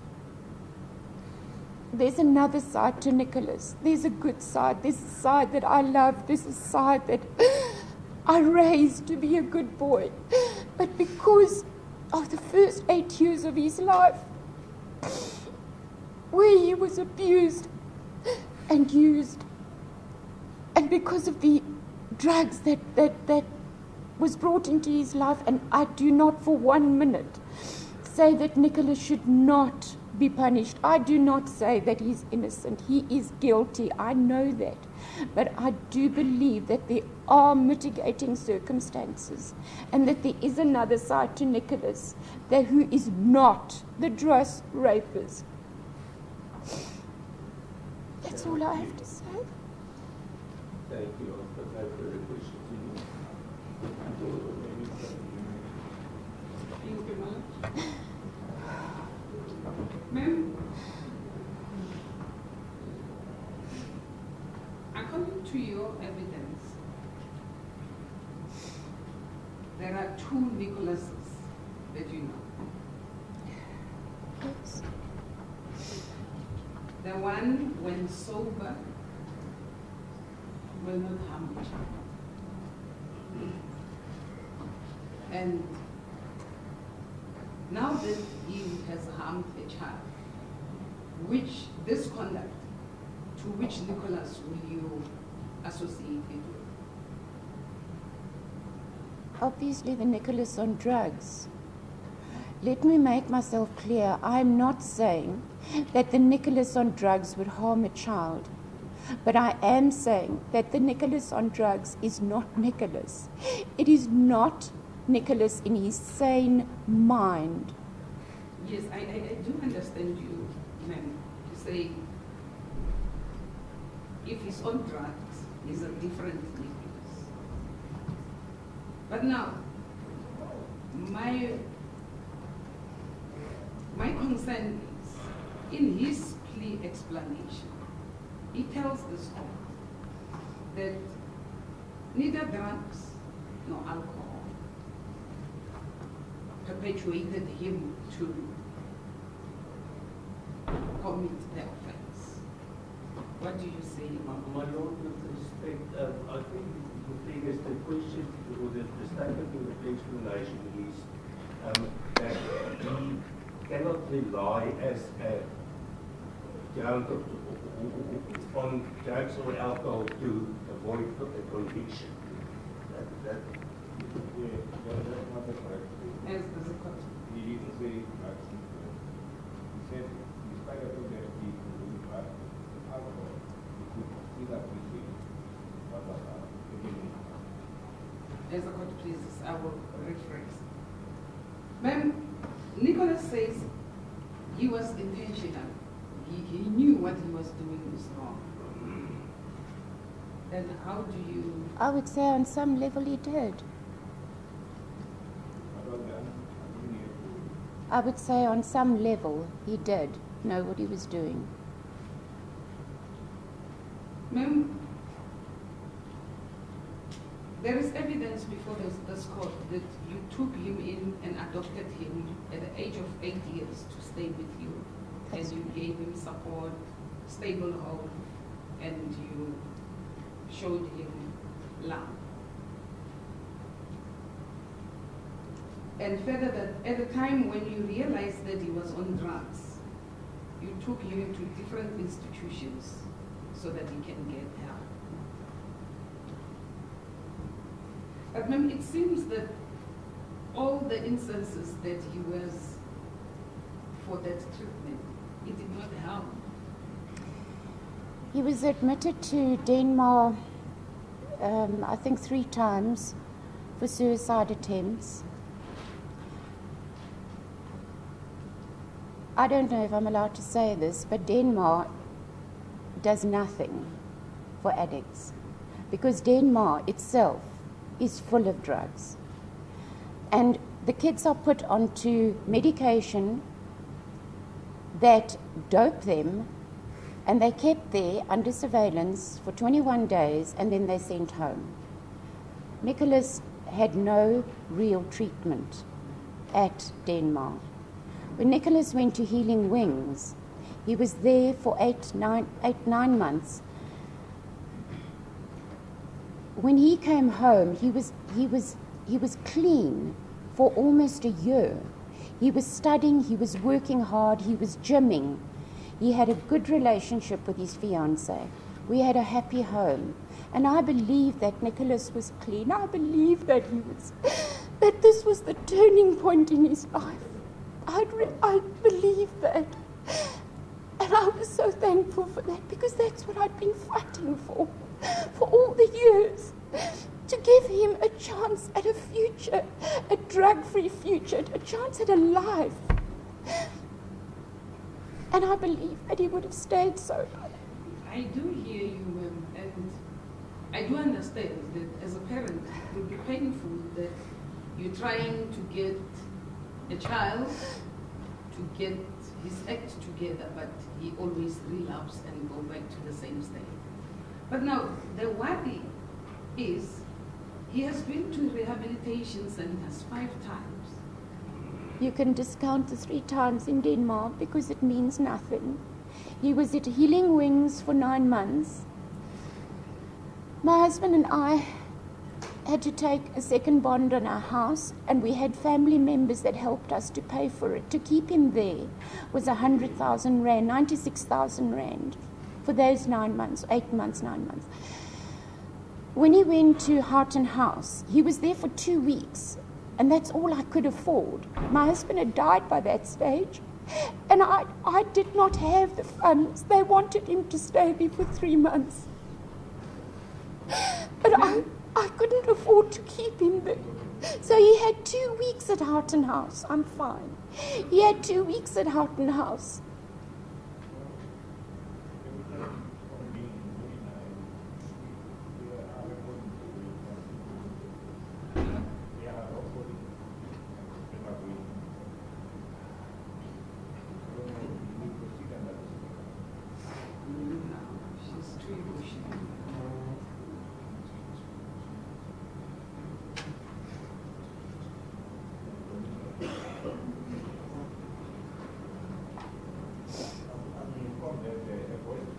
It's not clear.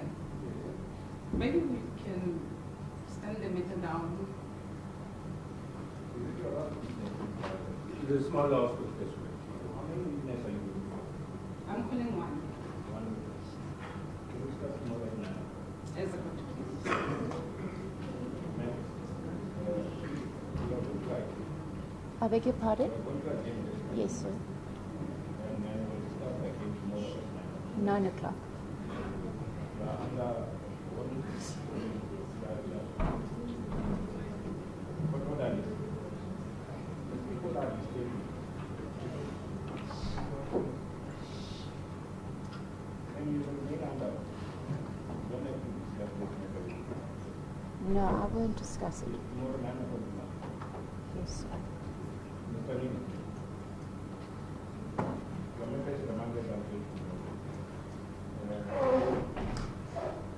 for investigation, evidence review. The state is also going for a witness in aggravation. And after that, there will be agreement and I will give up. You understand? So the matter is remanded until the 17th of October.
Okay, must we come back?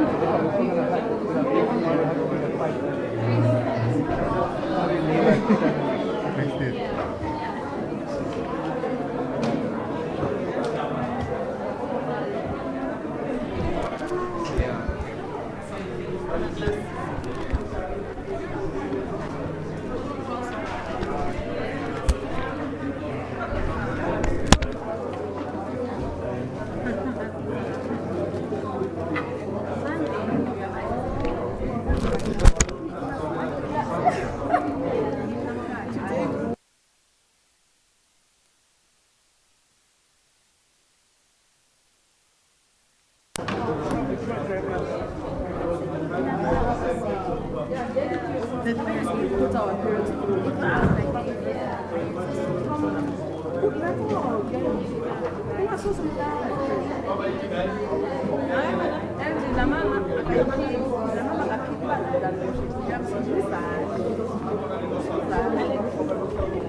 Carry up. Not big. No, TY. TYO. Yeah, TYOBKA.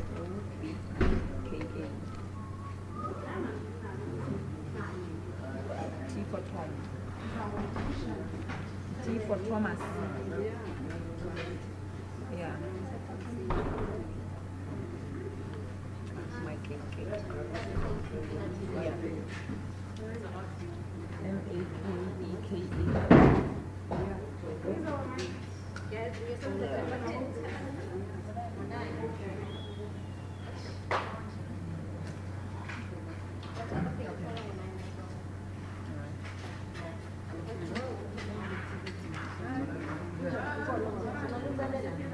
Well, when it's true, not to tell us and belong to that is what to us. I mean, just before she testified, the probation officer testified, and in her last closing testimony, she said that she recommends that Nicholas Lee now be given a life sentence for raping a minor, but also that he needs to get psychiatric evaluation.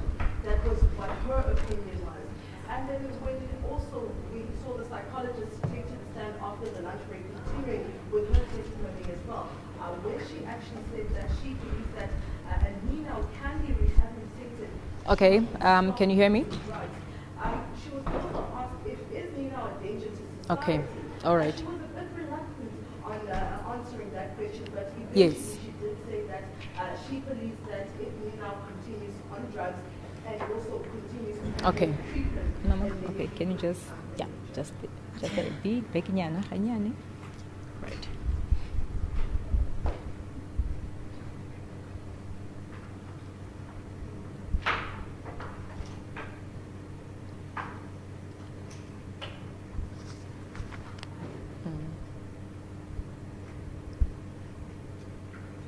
Okay, all right.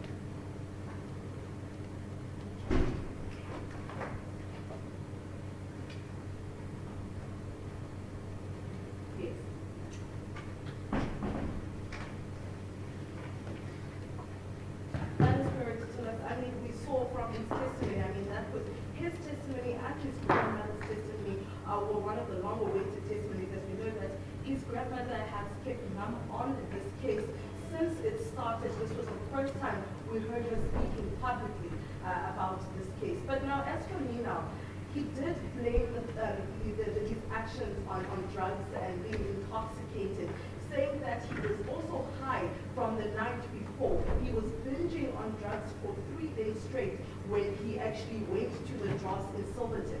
He also says that he was supposed to be at work that day, but he decided not to go into work as he says that he was dealing with a lot in his life. He was hating himself and he was feeling depressed. And also he was high from the night before. So he decided to go to the Silverton Dros, and that's when he came in and ordered them the drinks and became highly intoxicated. In between the drinks, he does confirm that he took drugs. Repeatedly went to the bathroom to take drugs and come back out again. He does say that he remembers being inside the female bathroom. However, he seems to not remember anything that happened after that or in between him being in the bathroom and when the mother discovered him, the mother and the waitresses discovered him in the toilet cubicle. Hi. Okay. All right.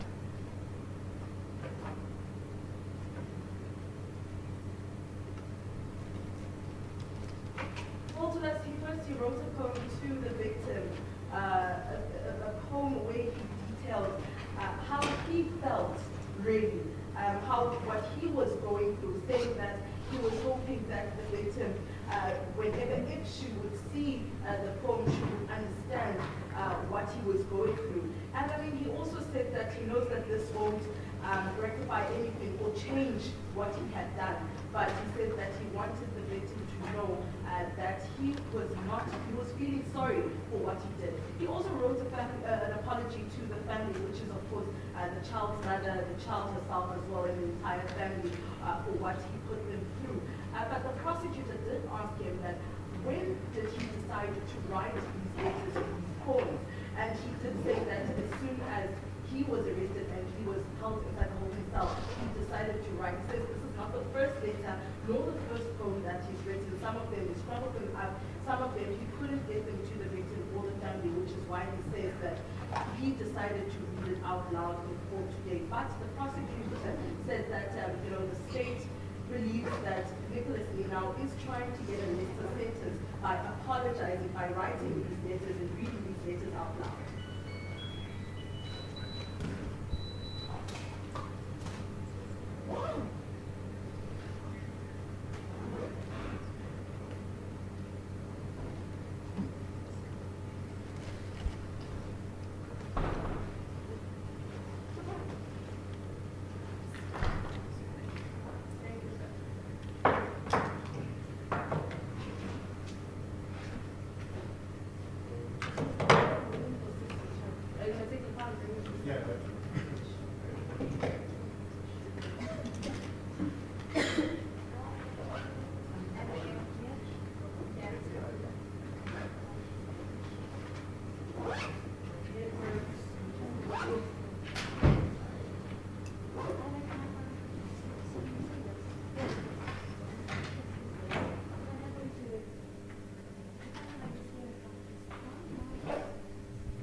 Afternoon, Palisa. Indeed, what a long day.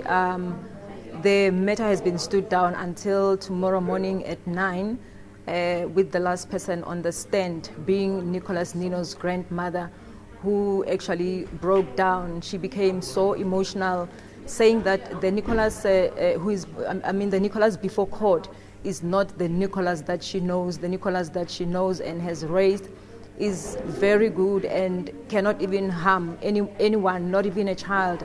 And she actually laid it before court that there were a number of interventions that she has made before for him to get a drug-free life. There was a time when Nicholas and his friend, she said, promised her that they won't be doing drugs anymore. But then that continued regardless. And we heard earlier today that he actually was admitted 5 times in rehabilitation centers, one actually where he was dismissed because when he was there he continued using drugs. And we also have heard that even when he is now right now in custody, he actually has been using those drugs. And the grandmother actually said she's very, very, sorry, and she actually poured her heart out to the family of the victim, saying that she actually acknowledges that her grandson is wrong, and that she actually, he, deserves some, punishment. But when looking back, knowing the child that she raised, this is another picture which is, of course, foreign to her. And just to get some more reactions with the ANC Women's League Nozipho Jobeka Makeke, just to hear Jobeka, what has been your reaction, or what has been your, what can you say about how the proceedings panned out today? Thank you. As we've been listening to Nicholas' mitigations today, we could see clearly that he does not belong to the society. And with his evidence, he said that drugs and liquor didn't influence him to rape the girl. He said he knew what he was doing. So it means now, today, when we focus on drugs, as if drugs pushed him to do what he has done, I don't think that we should entertain that. Yes, he is a drug addict, and he has been to rehabilitation centers, 5 of them. But what must happen is justice. We want to see him behind bars. We want to see him getting the life sentence of imprisonment.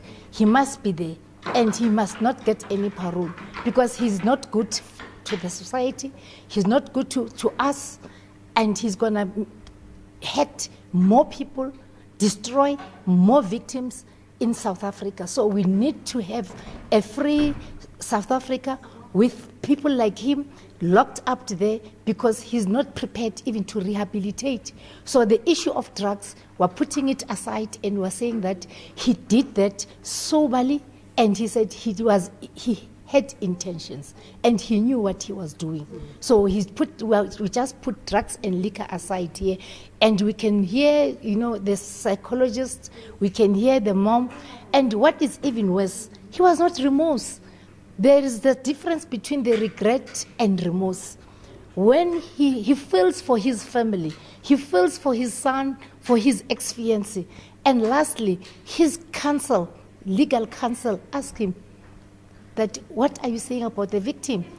And then he said, no, I've written a poem, as if she's just nothing. She is undermining. She can't say it in his own mouth that I feel sorry. It's like now it has happened, and I'm sorry, I'm not trying to be a racist, but the way he's acting, he doesn't care for that child. So we're saying that the harsher sentence is life imprisonment, and that's it, and that's our feeling. That's what we have heard today, and nothing else. As the ANC Women's League, we stick to that, and he must just go there, rot in jail. The society does not need him. Thank you. We've heard that he was abused as a child, sexually abused as a child. Would you say that has played a role in the person he is today? Well, I think previously I said there is something wrong with his upbringing, and while getting all this today, but that does not condone him to go out and destroy other people, other children out there. No, that does not give him that permission. And he's lucky because he has been given an opportunity to be rehabilitated about 5 times. How many of drug addicts that we see out there that don't even get the opportunity of going to one rehabilitation? How many? There's plenty of them. Hence we're saying that let us look at those children. But now, he's playing about that. He's making a mockery of what he has got. He's got everything in his plate, and he's abusing it. So that we don't care. We just want to see him behind bars, and that's it. Thank you, Ma. Well, there was the ANC Women's League, Nozipho Jobeka Makeke, and that's back to you, Palisa.